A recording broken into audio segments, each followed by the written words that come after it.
رمضان رمضان اس کی بڑی ہے شان۔ بسم اللہ الرحمن الرحیم۔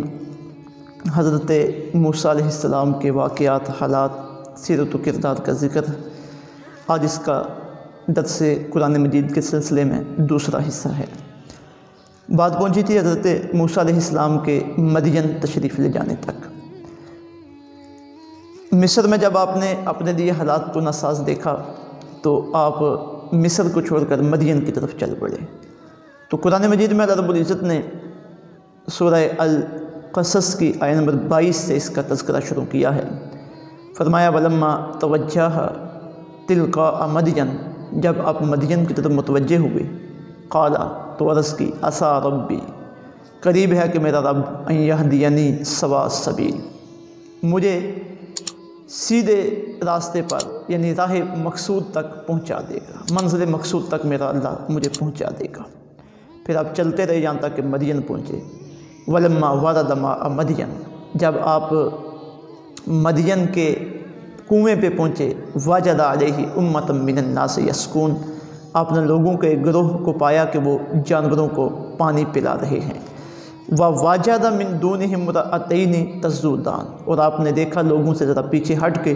دو خواتین کھڑی ہیں۔ قَالَ مَا خَطْبُكُمَا، تو آپ نے ان خواتین سے پوچھا کہ تم یہاں کیوں کھڑی ہو؟ قَالَتَا، تو انہوں نے کہا، لَا نَسْقِي حَتَّى يُصْدِرَ الرِّيَاءَ، کہ ہم پانی نہیں پلا سکتے یہاں تک کہ لوگوں کا یہ جو ہجوم ہے یہ چھٹ نہیں جاتا۔ وَأَبُونَا شَيْخٌ كَبِيرٌ، اور ہمارے والد گرامی بڑی عمر کے ہیں، بزرگ ہیں۔ اب یہ دو خواتین جو تھیں یہ حضرت شعیب علیہ السلام کی بیٹیاں تھیں، اپنے جانوروں کو پانی پلانے کے لیے یہاں تھیں۔ اب وہاں رش تھا اور مرد پانی پلا رہے تھے، یہ پیچھے ہٹ کے کھڑی ہو گئیں کہ ہم کمزور ہیں اور ان مرد طاقتوروں کے بھیڑ میں جا کے جانوروں کو پانی پلانا یہ ہمارے لیے مشکل ہے۔ تو انہوں نے جب یہ معاملہ حضرت موسیٰ علیہ السلام کے سامنے پیش کیا تو فَسَّقَىٰ لَهُمَا، تو موسیٰ علیہ السلام نے ان دونوں کے جانوروں کو پانی پلا دیا۔ ثُمَّ تَوَلَّىٰ إِلَى الظِّلِّ، پھر آپ سائے کی طرف پلٹ کر آئے، یعنی کسی درخت کے نیچے آ کے کھڑے ہوئے۔ ربی، پھر رب کی بارگاہ میں دعا مانگی، اے میرے رب، انی لما انزلت الی من خیر فقیر، کہ تو میری طرف اپنی نعمتوں میں سے جو بھی اتارے میں ان کا سب سے بڑھ کر حاجت مند ہوں۔ اب ایک بندہ بے سر و سمانی کے عالم میں مصر سے نکلا ہے، مدین پہنچا ہے، وہاں اس کی کوئی واقفیت نہیں ہے، کوئی جان پہچان نہیں ہے، ظاہر ہے اسے کھانے کی بھی حاجت ہے، رہائش کی بھی حاجت ہے، سکون کرنے کی بھی حاجت ہے، کچھ پلے نہیں ہے۔ تو دو کام وہاں پہ کیے ہیں، ایک خدمت خلق کا کام کیا ہے، کمزور خواتین کی خدمت کر دی ہے، اور دوسرا اللہ کی بارگاہ میں عرض کی ہے، اللہ تو ہی کرم نوازی فرما، میرا کوئی سبب یہاں پہ پیدا فرما دے، اور تو اگر کوئی چھوٹی سے چھوٹی کرم نوازی اور نعمت بھی میرے اوپر کرے گا تو میں سب سے بڑھ کر اس کا مستحق ہوں۔ تو یہ انداز ہے انتہائی عاجزی اور انکساری والا۔ تو ادھر آپ نے دعا مانگی، آپ کی دعا بھی قبول ہوئی، اور آپ نے جو خدمت کی تھی اللہ نے اس خدمت کا صلہ بھی آپ کو عطا فرمایا۔ وہ بیٹیاں جو حضرت شعیب علیہ السلام کی تھیں جب اپنے گھر گئیں تو باپ نے پوچھا کہ یہ اتنی جلدی آپ پانی پلا کے کیسے آ گئی ہیں، پہلے تو کبھی ایسا نہیں ہوتا تھا۔ تو انہوں نے عرض کیا کہ وہاں ایک طاقتور نوجوان موجود تھا، اس نے یہ ہماری خدمت کی ہے۔ تو ایک نے کہا بجان اگر آپ اسے اپنے گھر میں خادم کے طور پہ رکھ لیں تو بڑا بہتر ہوگا، کیونکہ ہم اسے دیکھ کے آئی ہیں کہ جس بندے کو اپنے گھر میں کوئی خادم میں رکھا جا سکتا ہے، جو صفات اس کے اندر ہونی چاہیے وہ اس کے اندر موجود ہیں۔ تو قرآن پاک میں سورہ القصص کی آیت نمبر 26 میں یہ بات ذکر ہوئی ہے۔ قالت احداہما، ان میں سے ایک نے اپنے والد کو کہا، یا ابتی، اے میرے باپ، استاجرہ، اسے اپنے ہاں اجرت پہ رکھ لیجئے، ان خیر من استاجرت القوی الامین، بے شک آپ جسے ملازم رکھنا چاہیں اسے تو ایک تو طاقتور ہونا چاہیے اور دوسرا امانت دار ہونا چاہیے۔ اب ہم دیکھ آئی ہیں کہ جسے جو موسیٰ ہیں جس نے ہمارے جانوروں کو پانی پلایا وہ طاقتور بھی ہے اور امانت دار بھی ہے۔ پھر جب حضرت موسیٰ علیہ السلام حضرت شعیب کے پاس پہنچے ہیں تو معاملہ طے ہو گیا۔ تقریباً 10 سالوں تک آپ ان کے ہاں ان کی بکریاں چراتے رہے، ان کے جانوروں کی خدمت کرتے رہے۔ پھر ایک وقت آیا، اللہ رب العزت نے کرم نوازی فرمائی، جب شادی حضرت شعیب نے اپنی بیٹی کی شادی آپ سے کر دی اور پھر وہاں سے انہوں نے رخصت کیا تو آپ آ رہے تھے واپس مصر کی طرف۔ راستے میں جب وادی سینا میں پہنچے جہاں کوہ طور ہے وہاں اللہ رب العزت نے آپ پہ خصوصی کرم نوازی کی۔ تو یہ جو بات ہے وادی سینا میں خصوصی کرم نوازی کی، اللہ رب العزت نے اسے قرآن مجید میں متعدد مقامات پہ ذکر فرمایا ہے۔ اسے ہم سورہ طٰہٰ سے لے رہے ہیں۔ سورہ طٰہٰ میں اللہ رب العزت نے اس بات کی بڑے خوبصورت انداز میں تفصیل بیان کی ہے۔ آیہ نمبر 9 سے یہ سلسلہ شروع ہو رہا ہے۔ وَهَلْ أَتَاكَ حَدِيثُ مُوسَىٰ، کیا آپ کے پاس موسیٰ علیہ السلام کی بات پہنچی ہے؟ اِذْ رَأَىٰ نَارًا، جب انہوں نے آگ دیکھی، فَقَالَ لِأَهْلِهِ، تو کہا اپنی زوجہ سے، امْكُثُوا، تم یہی ٹھہرو، انی آنست نارا، بے شک میں نے آگ دیکھی ہے، لعلی آتیکم منہا بقبس، ممکن ہے میں تمہارے لیے وہاں سے کچھ چنگاری لا سکوں، او اجد علی النار ہدا، یا اس آگ کے قریب کوئی رہنمائی پا لوں۔ اب مدین سے آپ چلے تھے، مصر کی طرف آ رہے تھے، رات کا اندھیرا ہے۔ روایات میں ہے کہ آپ کی بیوی وہ بیمار بھی تھیں۔ اب بیمار آدمی کو آگ کی ضرورت ہوتی ہے تاکہ وہ اسے تاپ سکے، تو یہ بھی روایات میں آتا ہے کہ آپ راستہ بھی بھول چکے تھے، تو آپ نے اپنی بیوی کو کہا کہ وہ سامنے مجھے آگ کی چنگاری نظر آ رہی ہے، تو میں جاتا ہوں، چلیں آگ لے آؤں گا، اس میں بھی ہمارا فائدہ ہے، کوئی رہنمائی کرنے والا مل جائے گا، سیدھا راستہ دکھا دے گا، اس میں بھی فائدہ ہے۔ تو آپ انہیں وہی بٹھا کے اس آگ کی طرف چل پڑے۔ تو جب آگ کے قریب پہنچے تو اس وقت کیا کیفیت پیش آئی، اللہ رب العزت کے ساتھ کیسے آپ کی ملاقات ہوئی اور کیسے اللہ رب العزت کی کرم نوازی آپ کے شامل حال ہوئی، ارشاد باری تعالیٰ ہوا، فلما اتاہا، جب وہ اس آگ کے پاس پہنچے، نودیا یا موسیٰ، آواز آئی اے موسیٰ، انی انا ربک، بے شک میں تیرا رب ہوں، فخلا نعلیک، تم اپنے جوتے اتار دو، انک بالوادی المقدس طویٰ، بے شک تم طویٰ کی مقدس وادی میں ہو۔ اب آگ کے لیے گئے تو وہ آگ ایک درخت کے اندر سے نظر آ رہی تھی، جو قریب جاتے ہیں وہ آگ زیادہ ہوتی جاتی ہے، بڑی روشن ہے، خوبصورت ہے، اور تپش بھی اس کی نہیں ہے، نور ہی نور ہے۔ تو اب حقیقت میں کیا تھا کہ وہاں درخت کے اندر سے انوار و تجلیات خداوندی کا ظہور ہو رہا تھا، اور اللہ رب العزت کے کلام کا پرتو اس درخت کے اوپر پڑ رہا تھا۔ تو وہاں سے آواز آ رہی تھی کہ اے موسیٰ میں تیرا رب، وہ درخت رب نہیں تھا، درخت کے اوپر تجلیات خداوندی پڑ رہی تھیں کہ اے موسیٰ میں تیرا رب ہوں۔ اب یہ جو جس وادی میں تو آ گیا نا، تو کی وادی میں یہ بڑا مقدس مقام ہے، فخلا نعلیک، یہاں اپنے جوتے اتار دو، اور جوتے اتار کے آ گیا ہو۔ یہی وجہ ہم مسجد میں جاتے ہیں، کسی مقدس جگہ پہ جاتے ہیں تو اپنے جوتوں کو اتار کے جاتے ہیں۔ پھر آگے سے اللہ رب العزت نے ارشاد فرمایا، وَأَنَا اخْتَرْتُكَ، اے موسیٰ میں نے تجھے اپنے لیے خاص کر دی ہے، فَاسْتَمِعْ لِمَا يُوحَىٰ، غور سے سنو جو آپ کی طرف وحی کیا جائے، اِنَّنِي أَنَا اللَّهُ، اے موسیٰ بے شک میں ہی اللہ ہوں، لا الہ الا انا، میرے علاوہ کوئی اور خدا نہیں ہے، فَاعْبُدْنِي، اور میری ہی عبادت بجا لاؤ، وَأَقِمِ الصَّلَاةَ لِذِكْرِي، اور میرے ذکر کے لیے نماز قائم کرو۔ اب یہ وہ کیفیت آ گئی ہے کہ اللہ کے ساتھ آپ کی ہم کلامی ہو رہی ہے۔ وَكَلَّمَ اللَّهُ مُوسَىٰ تَكْلِيمًا، اللہ نے موسیٰ کے ساتھ ایسے گفتگو کی جیسے گفتگو کرنے کا حق ہے۔ پھر آگے اللہ رب العزت نے ارشاد فرمایا، ان الساعۃ آتیۃ، بے شک قیامت آنے والی ہے، اکاد اخفیہا، میں اسے مخفی رکھنا چاہتا ہوں، لتجزا کل نفس بما تسعی، تاکہ ہر نفس کو اس کے کام کا بدلہ ملے جس کے لیے وہ کوشش کرتا رہا۔ فلا یصدنک عنہا من لا یؤمن بہا، تو کہیں روک نہ دے اس پر ایمان لانے سے تمہیں وہ شخص لا یؤمن بہا جو اس پر ایمان نہیں لاتا، واتبع ہواہ، اور وہ اپنی خواہش کے تابع ہے، فترضی، تو اگر ایسا ہوا تو پھر تم بھی ہلاک ہو جاؤ گے۔ یہ ظاہراً حضرت موسیٰ علیہ السلام سے خطاب ہے، حقیقت میں حضرت موسیٰ علیہ السلام کی امت کے لیے، تو پھر جب قرآن میں آیا تو قیامت تک آنے والے لوگوں کے لیے نبوت دی جا رہی تھی، پھر نبوت کے احکامات تھے، اور عقیدہ آخرت، عقیدہ توحید و رسالت کے بعد عقیدہ آخرت اہم چیز ہے۔ تو آخرت کا جو تصور ہے یہی بندے کو نیکی کے راستے پہ چلاتا ہے۔ تو بطور خاص یہ کہا گیا کہ جو لوگ آخرت پہ یقین نہیں رکھتے اور ہر طرح کے کام کرتے رہتے ہیں، نہ ان کی باتوں میں آنا ہے نہ ان کے عمل کے پیچھے چلنا ہے۔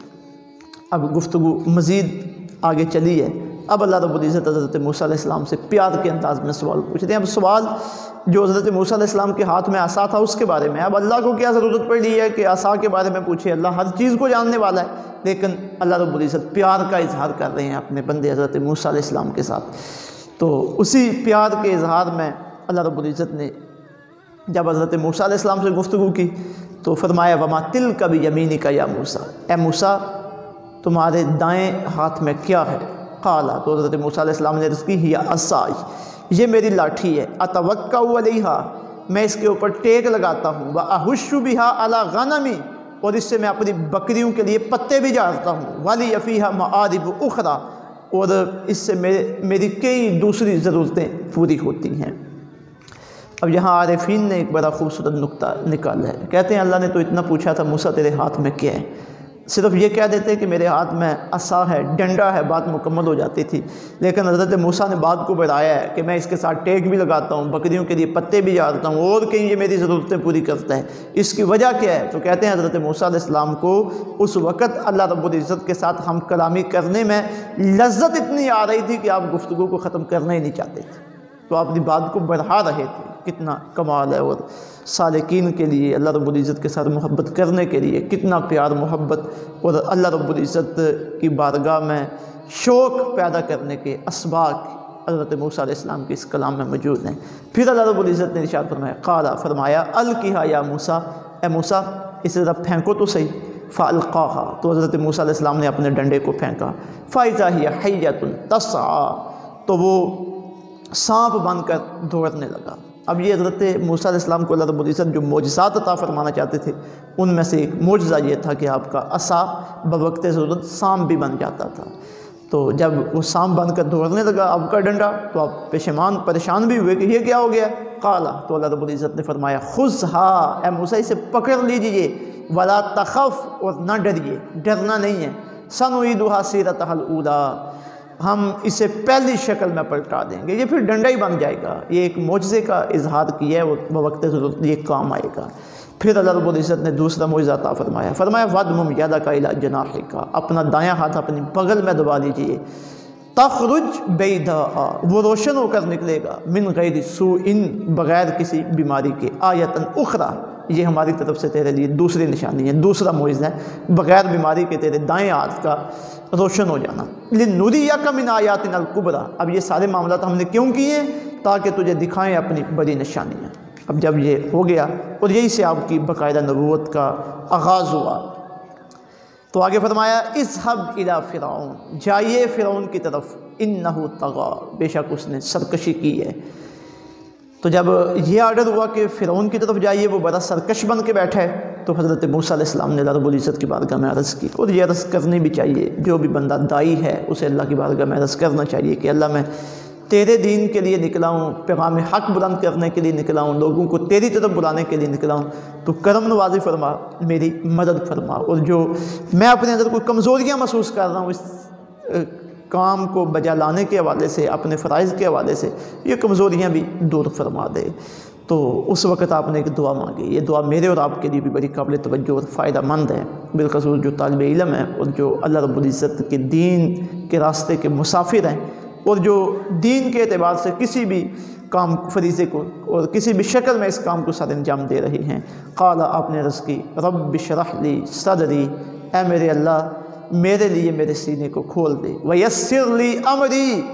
اور میرے لیے میرا کام آسان کر دے، واحلل عقدۃ من لسانی، اور میری زبان کی گرہ کو کھول دے، یعنی میں فصیح گفتگو کر سکوں، یفقہوا قولی، تاکہ وہ میری گفتگو کی حقیقت تک پہنچ سکے۔ میں تیرا پیغام دینے کے لیے جا رہا ہوں ادھر، تو کرم نوازی فرما، میری زبان اتنی فصیح و بلیغ ہو جائے کہ جو ہی میں گفتگو کروں انہیں میری گفتگو سمجھ آ جائے۔ پھر ایک دوسری گزارش آپ نے اپنے رب کی بارگاہ میں کی، جب باتیں ہو رہی ہوں تو پھر بڑی باتیں کرنے کو جی چاہتا ہے۔ اب یہ تو وہی لوگ جانتے ہیں جنہیں اللہ رب العزت کی بارگاہ میں مناجات کی لذت حاصل ہو چکی ہے، اللہ کی بارگاہ میں دعا مانگنے کی لذت حاصل ہو چکی ہے، اور یہ رمضان شریف اس میں ہم نے یہ ہنر سیکھنا ہے کہ اپنے رب سے بات کر سکیں، اپنے رب کی بارگاہ میں مناجات کرتے ہوئے لذت حاصل کر سکیں۔ تو ایک بات آپ نے یہ کی تھی، عرض کی، دوسری عرض کی، وَاجْعَلْ لِي وَزِيرًا مِّنْ أَهْلِي، اللہ میرے گھر والوں میں سے میرے لیے میرے کام کا بوجھ اٹھانے والا مقرر کر دے۔ وزیر کا مطلب ہوتا ہے بوجھ اٹھانے والا، میرا وزیر مقرر کر دے جو میرے کام کا بوجھ اٹھائے، یعنی وہ میرے ساتھ چلے اور میری ذمہ داریاں میرے ساتھ نبھائے۔ ساتھ ہی اس بندے کا بھی تعین کر دیا جسے آپ چاہتے تھے کہ یہ میرا ساتھی بنے، ہارون، اللہ ہارون کو میرا وزیر بنا، اخی جو میرا بھائی ہے، اشدد بہ ازری، اس کے ساتھ میری کمر کو مضبوط کر دے، وَشَرِكْهُ فِي أَمْرِي، اور اسے میرے کام میں شریک کر لے۔ اب یہ حقیقت میں یہ دعا تھی کہ اللہ تو حضرت ہارون کو بھی نبوت عطا فرما دے۔ اب اللہ رب العزت کے علم میں اور اللہ کے تعین میں نبی تو پیدائشی نبی ہوتے ہیں، نبی عالم ارواح میں بھی نبی ہی تھے، یہ کوئی کسبی کام نہیں ہے نبی بننا۔ لیکن پھر اس نبی کی نبوت کا اظہار کیسے ہوتا ہے؟ وہ دنیا میں آ کے پھر ایک مقررہ وقت گزرنے کے بعد اور کسی ایسے فعل کے سامنے آنے کے بعد اللہ رب العزت کی طرف سے آرڈر ہوتا ہے کہ اب تم اپنی نبوت کا پیغام عام کرو۔ تو حضرت موسیٰ علیہ السلام حضرت ہارون کے بارے میں بھی یہی باتیں اللہ رب العزت کی بارگاہ میں عرض کر رہے ہیں۔ تو جب دوسری یہ بات عرض کی کہ اللہ ہارون کو، میرے بھائی ہارون کو میرے ساتھ میرا ساتھی بنا دے اور اسے میرا وزیر بنا دے، تو ساتھ ہی عرض کی کہ اللہ جب تو یہ کرم نوازی کرے گا تو پھر ہم کریں گے کہ تیرا شکریہ کیسے ادا کریں گے، کہ نسبحک کثیرا، تاکہ ہم کثرت کے ساتھ تیرا ذکر کریں، کثرت کے ساتھ تیری تسبیح بیان کریں، وَنَذْكُرَكَ کثیرا، اور کثرت کے ساتھ تیرا ذکر کریں، اِنَّكَ كُنْتَ بِنَا بَصِيرًا، اے اللہ بے شک تو ہمیں دیکھنے والا، یعنی ہم جہاں کہیں بھی ہیں تیری نگاہوں کے سامنے ہیں۔ یہی عقیدہ اور یہی نظریہ ہر بندے کو رکھنا چاہیے۔ اور روزہ بھی ہمیں یہی سکھاتا ہے، دوپہر کے وقت بند کمرے میں موجود ہیں، بھوک لگی ہے، پیاس لگی ہے، کھانے کی چیزیں بھی موجود ہیں، لیکن کھاتے پیتے کیوں نہیں؟ اللہ دیکھ رہا ہے، ہم اللہ کے سامنے ہیں، اور روزہ اللہ کے لیے رکھا تھا۔ یہی بات حضرت موسیٰ علیہ السلام عرض کرتے ہیں، اِنَّكَ كُنْتَ بِنَا بَصِيرًا، بے شک اللہ تو ہمیں دیکھنے والا ہے۔ تو جب آپ نے یہ سوالات کیے تو اللہ رب العزت کی طرف سے جواب آیا، قال، فرمایا، قد اوتیت سؤلک یا موسیٰ، اے موسیٰ ہم نے تیرا سوال پورا کر دیا، تیری مانگ تجھے عطا کر دی۔ تو پھر اس کے بعد اللہ رب العزت نے مزید جو پہلے پیدائش کے وقت کرم نوازیاں ہوئی تھیں، وہ دریا میں ڈالے جانے والی اور موسیٰ کے گھر تک پہنچنے والی، انہیں اللہ رب العزت نے یاد دلایا کہ موسیٰ یہ تیرے اوپر آج ہی ہماری کرم نوازی نہیں ہے، یہ شروع سے ہی کرم نوازیاں ہمارے شامل حال ہیں جو ہم تجھ پہ کر رہے ہیں۔ پھر آگے کئی آیات کے بعد سورہ طٰہٰ کی آیت نمبر 26 پہ پہلی باتیں تھیں، اب آگے آ گئی ہے، درمیان سے ہم نے چھوڑ دیا جو سابقہ باتیں ہیں۔ آیت نمبر 41 فرمایا، وَاسْتَنَعْتُكَ لِنَفْسِي، اے موسیٰ ہم نے تجھے اپنے لیے خاص کر لیا ہے، اذهب انت، آپ جائیے، وَأَخُوكَ، اور آپ کا بھائی جائے، بِآیاتی، یہ میری نشانیاں لے کر، وَلَا تَنِيَ فِي ذِكْرِي، اور میری یاد میں کمی نہ کرنا۔ ٹھیک ہے، ہارون کو بھی ہم نے نبوت عطا کر دی ہے، تو بھی ہمارا نبی ہے، اب جاؤ یہ ہماری نشانیاں لے جاؤ، لیکن ایک بات یاد رکھنا، ہمارے ذکر میں کمی نہ کرنا۔ ہر بندے کے لیے اور بالخصوص دین کے مبلغین کے لیے یہ بات بڑی قابل توجہ ہے۔ جب اللہ کے دین کے لیے کام کرنا ہے، علم پھیلانا ہے، علم کی خدمت کرنی ہے اللہ کے دین کے لیے، تو پھر توجہ اللہ کی طرف ہے، یعنی اللہ کا ذکر، نوافل، نمازیں، درود شریف،